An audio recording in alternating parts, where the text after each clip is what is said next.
A graça e a paz do Senhor, meus amados. Muito bom estar com vocês. Estamos iniciando mais uma escola bíblica discipuladora da Primeira Igreja Batista em Cajubi. E é um momento muito gostoso de estar com vocês, estudando a palavra de Deus. Nós estamos na segunda lição de Jó, do livro de Jó, aprendendo um pouco mais da palavra de Deus, e com o título que nós estamos estudando é a questão do sofrimento, tantas coisas acontecem nessa vida e nós podemos aprender muito com o livro de Jó. Então, eu quero convidar vocês para nós estarmos orando, pedindo para Deus sabedoria e para nós iniciarmos esse estudo da palavra de Deus. Feche seus olhos, curva sua cabeça e vamos orar.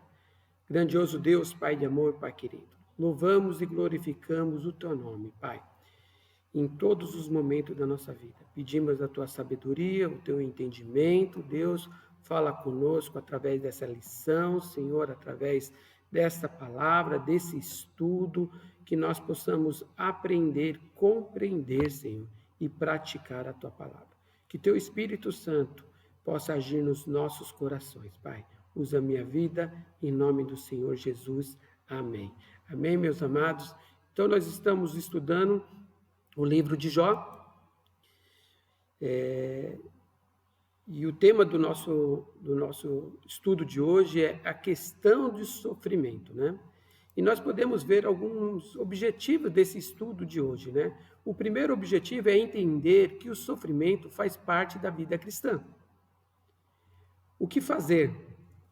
É descrever os pontos de vista dos amigos de Jó em relação ao sofrimento da nossa vida, sofrimento que nós podemos ter, o sofrimento que pode se achegar até nós. Descrever esses pontos de vista do sofrimento que estava passando da vida de Jó. E é isso que nós vamos entender. Mas temos o texto áureo deste estudo de hoje, que está em Jó, capítulo 9, versículo 2, que diz assim, na verdade, reconheço que é assim, mas como pode ser justo diante de Deus? Olha a pergunta que o texto está fazendo para nós, na verdade, o que podemos transmitir, O que esse texto, na verdade, reconheço que é assim, mas como o homem pode ser justo diante de Deus? E é isso que nós vamos aprender hoje. A partir disso, nós vamos trazer para nós aqui na nossa discutirmos, no nosso estudo, A pós-modernidade. O homem pode tudo, mas precisa de limites. E nem de Deus não tem que ter sofrimento. A pós-modernidade versus o ensino de Jesus. No texto de João 16, versículo 33, a parte B diz assim: no mundo tereis tribulações. Em outra versão fala aflições, E tudo isso que nós chega até nós nas nossas dificuldades, no nosso dia a dia, diante de tantas tribulações, diante de tantas coisas acontecendo na nossa vida. Então, hoje, o homem pode tudo, pode todas as coisas, tudo é lícito, mas nem tudo nos convém, convém ao homem, E a própria palavra do Senhor ensina que no mundo nós teremos tribulações, teremos aflições, mas tenha bom ânimo, ele venceu o mundo, ele venceu tudo, E será que Jó entendeu a sua situação como um sofrimento? Será que Jó caiu a ficha dele nessa situação e com essa forma, né, de pensar? Será que Jó realmente entendeu a situação como um sofrimento? É isso que nós vamos trabalhar nessa noite, né? Então, no texto de Jó, capítulo 3, versículo 1 a 26, ele diz lá: porque sobreveio aquilo que eu temia. Alguns pontos principais, mas vamos ler esse texto que está em Jó, capítulo 3, versículo de 1 a 26, que diz assim: depois disto, Jó passou a falar e amaldiçoou o dia do seu nascimento. Jó disse: pereça o dia em que eu nasci, e a noite em que se disse, foi concebido um homem, que aquele dia se transforma em trevas, e Deus lá de cima não se importe com ele, nem resplandeça sobre ele a luz. Que as trevas e a sombra da morte se apondera desse dia.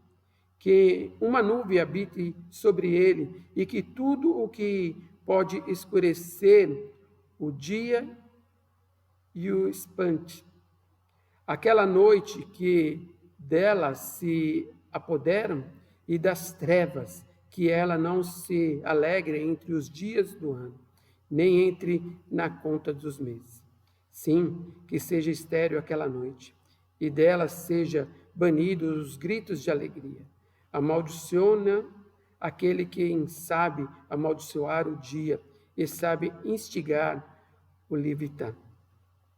Escurece-se as estrelas do seu alvorecer, e que a noite espere a luz e a luz não venha, e que não veja despontar da alvorada, pois não fechou a porta do ventre da minha mãe, nem escondeu dos meus olhos o sofrimento. Porque não morri ao nascer, porque não expirei ao sair do ventre da minha mãe, porque houve um colo que me acolhesse e seios para que eu mamasse. Porque agora eu repousaria tranquilo, dormiria, então haveria para mim um descanso, com os reis e os conselheiros da terra, que construíram para si mausoléus. Ou como um príncipe que tinha ouro e encheram as suas casas de prata, ou como um aborto oculto que não existiria, com criança que nunca viria à luz. Ali os maus cessam de perturbar, e ali repousam os cansados. Ali os presos juntamente repousam, e não ouve a voz do capataz. Ali, então, tanto o pequeno como o grande, o servo fica livre do seu senhor, porque se esconde a luz ao miserável e a vida aos de coração amargurado. Que esperem a morte e ali não vem, e ela não vem. Que cavam e procuram dela mais do que o tesouro oculto. Que se alegrarem por um túmulo, exaltariam e enchessem a sepultura, porque se concede luz ao homem, cujo caminho é oculto, e a quem Deus cercou de todos os lados. Porque em vez do meu pão, em vez dos meus gemidos, os meus lamentos se derramaram como água. Aquilo que tenho e me sobrevém é o que receio me acontece. Não tenho descanso, não tenho sossego. Não tenho repouso, não tenho inquietação. Amém? Esse é o texto que nós lemos, que traz para nós por que sobreveio aquilo que eu temia. Alguns pontos principais desse texto. O questionamento de Jó acerca do seu nascimento. Jó prepara uma lista de motivos pelos quais ele não deveria ter nascido. Ele relacionou vários motivos aqui para ele não ter nascido. Outro ponto principal aqui, que é muitas vezes a dor, a tristeza ou o sofrimento nos faz dizer coisas que nós não gostaria de ter dito. Isto aconteceu com Jó. Tanto no versículo 24 a 26, ele relata isso. Porque em vez do meu pão, me vem gemido, e os meus lamentos se derramaram como água. Aquilo que eu temo me sobrevém, e o que eu receio me acontece. Não tenho descanso, não tenho sossego, não tenho repouso, só tenho inquietação. É um lamento de Jó. Jó aqui, ele está apontando por que sobreveio tudo isso sobre a vida dele. Esses são alguns pontos principais desse texto que nós lemos do capítulo 3 do versículo 1 a 26. E é isso que nós podemos tirar, né, desse texto e como para refletir. A concepção e o nascimento são bênção de Deus. É um milagre da vida, é uma bênção da criação divina. Deus não errou quando criou, quando formou, quando a mãe de Jó deu à luz, ele não errou. Devemos sempre estar atento para saber que, mesmo no sofrimento, o Senhor sempre está ao nosso lado, concedendo a sua bênção. Sempre, sempre Deus vai estar do nosso lado, sempre Deus vai estar com os seus olhos para nós, com as suas mãos estendidas para nós, e nós precisamos ter isso em mente, que o Senhor sempre está ao nosso lado.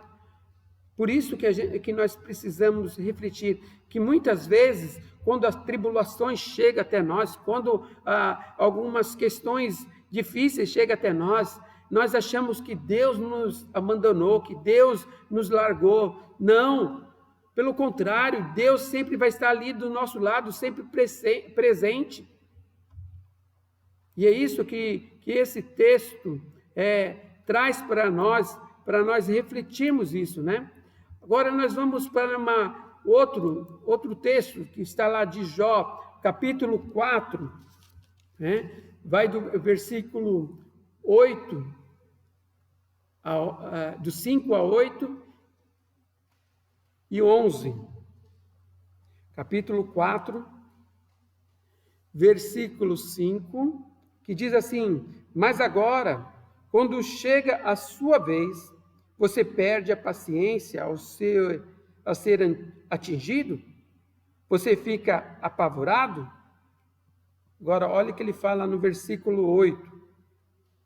Segundo eu tenho visto, os que lavaram a iniquidade e semeiam o mal, isso mesmo eles colhem. Olha o versículo 11.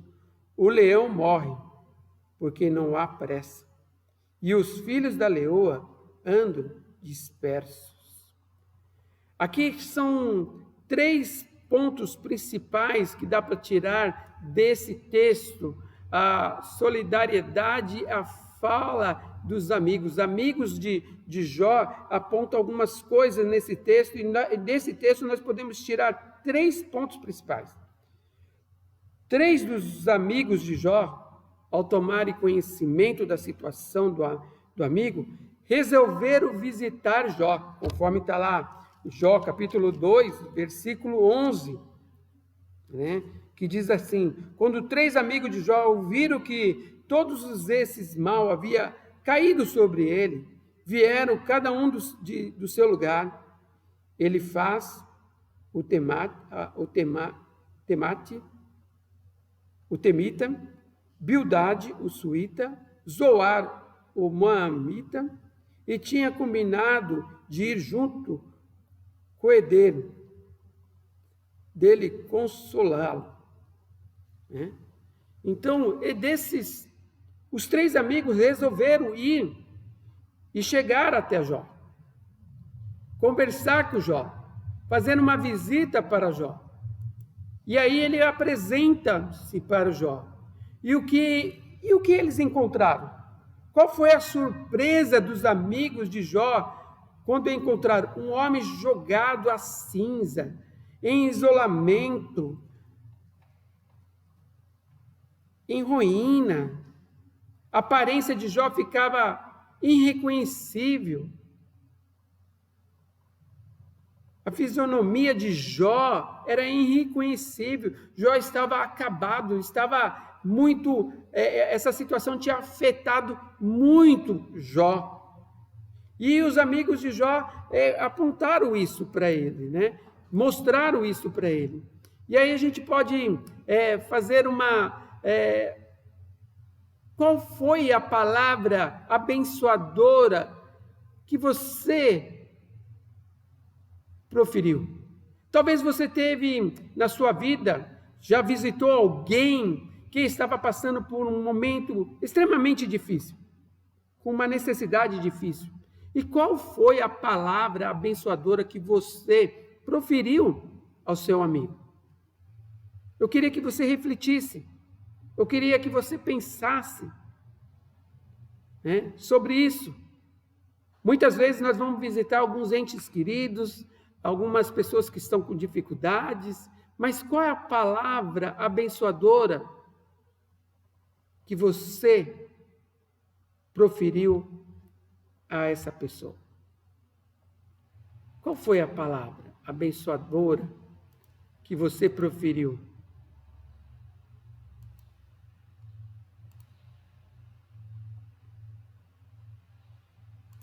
E a gente precisa pensar quais são as palavras, né? E aqui para nós refletir umas coisas, né? Às vezes, precisamos ficar calado ao lado de alguém que está vivendo uma dor intensa. Precisamos apenas abraçar e tentar sentir aquele momento de dor e tristeza, porque muitas vezes as palavras, em vez de ajudar, faz aumentar o sofrimento. Isso é real, queridos. Isso é real. Muitas vezes nós vamos visitar alguém e a gente chega lá, Deus te conforte, isso vai passar, Deus está no controle disso. Tudo isso nós acreditamos, nós sabemos. Mas a palavra tem que ser, às vezes, é melhor ficar quietinho, abraçar, chorar, dar um ombro amigo, ou então só ouvir a pessoa, tudo aquilo que eles têm que colocar para fora, né? Então a gente precisa refletir isso na nossa vida e trazer isso, essa experiência para nós, né? Olha que interessante, o teor dos discursos dos amigos de Jó, né? O personagem, quando ele faz o primeiro a falar, lembra Jó quando ele já tinha aconselhado a outros com a sua palavra, o quanto o Senhor abençoará, e ele exorta Jó. Olha o capítulo 5, o versículo 15 e 18, que diz assim: porém, Deus salva da espada o que lhe saiu da boca, salva os necessitados das mãos dos poderosos. Assim há esperança para os pobres, e a iniquidade tampa a sua própria boca. Bem-aventurado é aquele a quem Deus disciplina, portanto, não despreze a disciplina do Todo-Poderoso, porque ele faz a ferida, ele mesmo faz sarar. Ele fere e as suas mãos cura. Olha aqui que o próprio amigo de Jó lhe fala para Jó, né? Uma análise do teor. Essa fala foi positivo ou foi negativo? Você pode justificar essa resposta? Você pode mostrar, pensar aí, se ela foi positiva a Jó ou foi negativa? Se positivo, o que trouxe de positivo para Jó? Se é negativo, o que trouxe de negativo para Jó? E nós podemos refletir nisso daí, né? Podemos entender um pouquinho, né? O teor dessa fala, né? Ele traz algo assim muito interessante. Quando ele faz o primeiro a falar, lembra Jó o quanto ele tinha aconselhado outras pessoas, outros com a sua palavra, e o quanto o Senhor o abençoara. Ele exorta Jó. Em momentos de dificuldade, em momentos de dor, nós não precisamos de palavra de exortação, nós precisamos de palavras de conforto, palavras que venham nos elevar o nosso autoestima, trazer o nosso autoestima, aumentar o meu autoestima, né? É isso que nós precisamos ter. Aí nós vamos para o segundo personagem, né? Bildade. Faz duras, severa advertências a Jó, que havia perdido de forma extremamente trágica os seus filhos. Ele sugere que talvez isso fosse resultado do pecado de Jó e que assim Deus estaria fazendo justiça. Aí há uma advertência, né?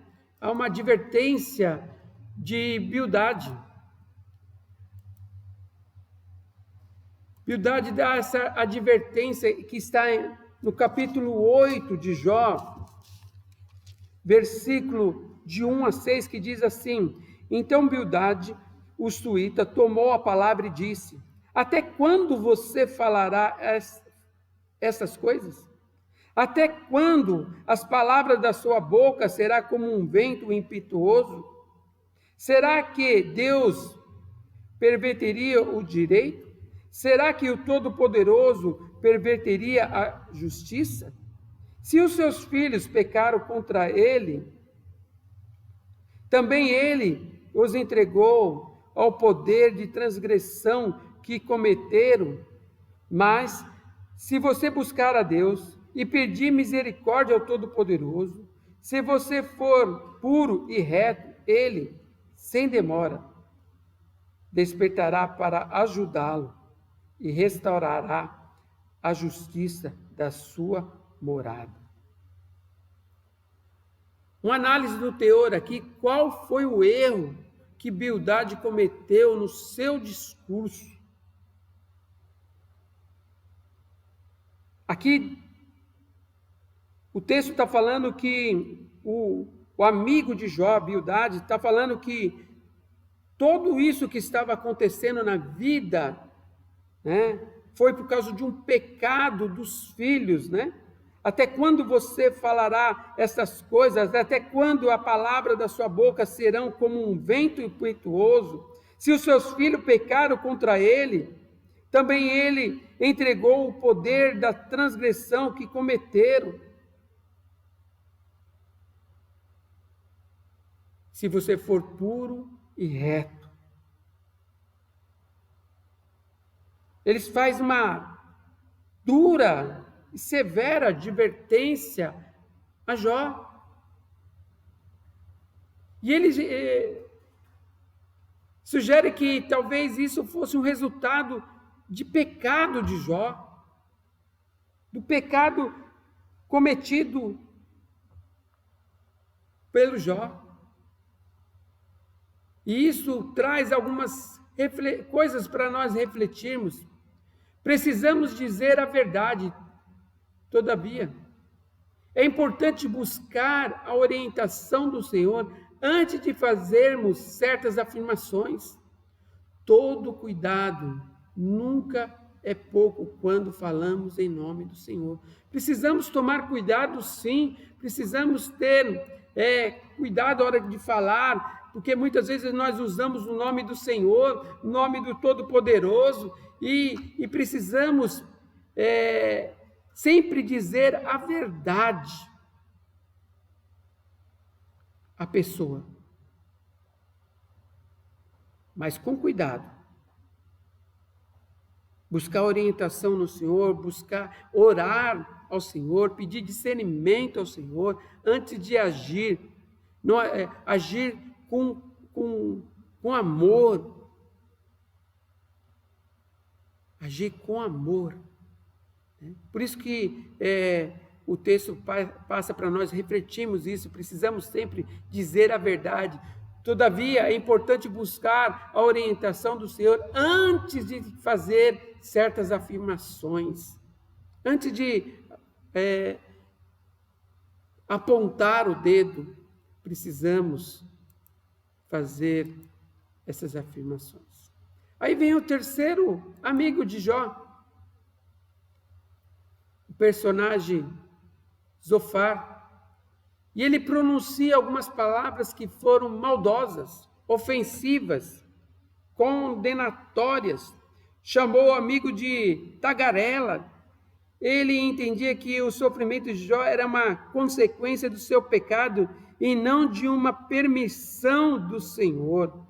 E o texto que nós podemos refletir sobre isso está em Jó capítulo 11, versículo 14 e 16, diz assim: se lançar para longe a iniquidade da sua mão, e não permitir que a injustiça habite na sua tenda, então você levantará o seu rosto sem mácula, e será seguro e não temerá, pois você esquecerá os meus sofrimentos, e só lembrará deles como de água passadas. Uma análise do teor é positivo ou negativo? O que você acha que esse terceiro amigo de Jó, quando ele começa a fazer essas, pronunciar essas palavras, trazer, ele está sendo positivo ou ele está sendo negativo?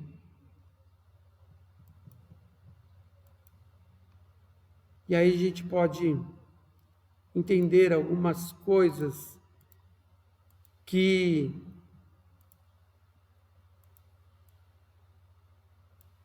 esse amigo de Jó está apontando. Podemos buscar, Jó busca explicação para a sua situação.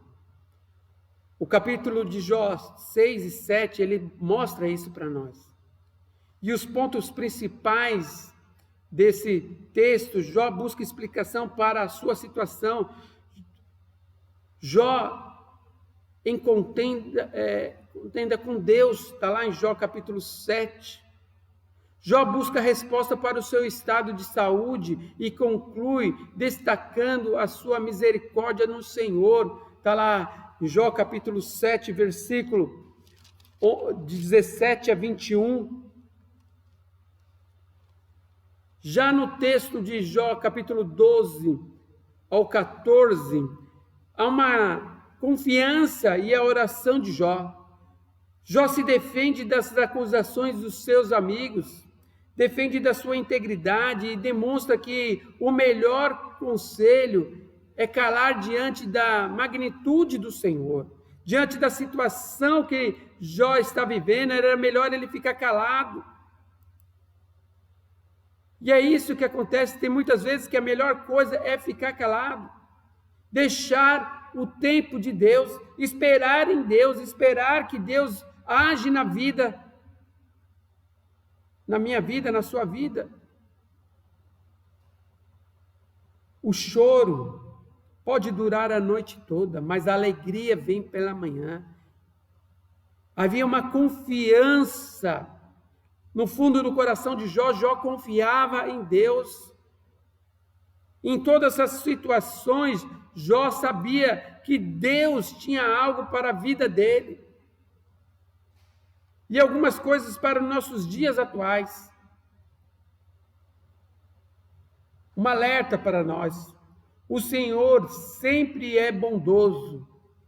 E muitas vezes Não leve em conta a nossa falta de sabedoria em nossa impaciência. A nossa atitude.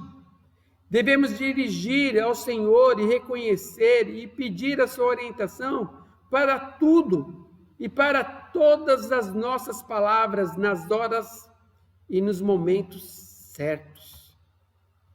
Buscar entendimento em Deus, confiar em Deus, esperar em Deus e saber que Deus não perdeu o controle de nada. Ele está no controle de tudo. Por isso que nós temos que confiar em Deus, por isso que nós precisamos buscar em Deus, por isso que nós precisamos nos alegrar em Deus e saber que Ele, somente Ele, está no controle de tudo da nossa vida. E para terminar aqui, a nossa reflexão do nosso dia, uma avaliação desse estudo de hoje. O texto que nós estudamos, o título do estudo de hoje é uma questão do sofrimento. A proposta aqui é reconhecer que o sofrimento faz parte da vida cristã, mesmo aquele que são inexplicáveis. O ponto forte aqui é a confiança em Deus. Confiança em Deus. E o que eu preciso fortalecer na minha vida? Aumentar a minha confiança em Deus. Aumentar essa confiança em Deus. Saber que Deus está no controle de tudo. Saber que Deus pode tudo, todas as coisas. Tudo pertence a Deus. É isso que o texto, o estudo de hoje traz para nós. A questão do sofrimento.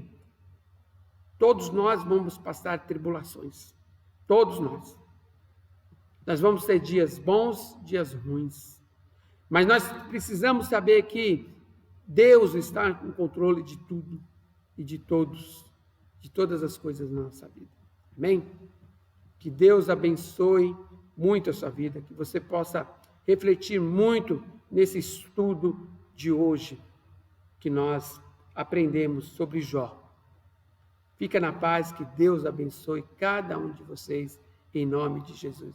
E acompanha nós aí no YouTube, se você puder se inscrever no nosso canal, se inscreva no nosso canal, assiste todos os nossos estudos. Semana que vem tem mais um estudo. Fica na paz, que Deus abençoe em nome de Jesus.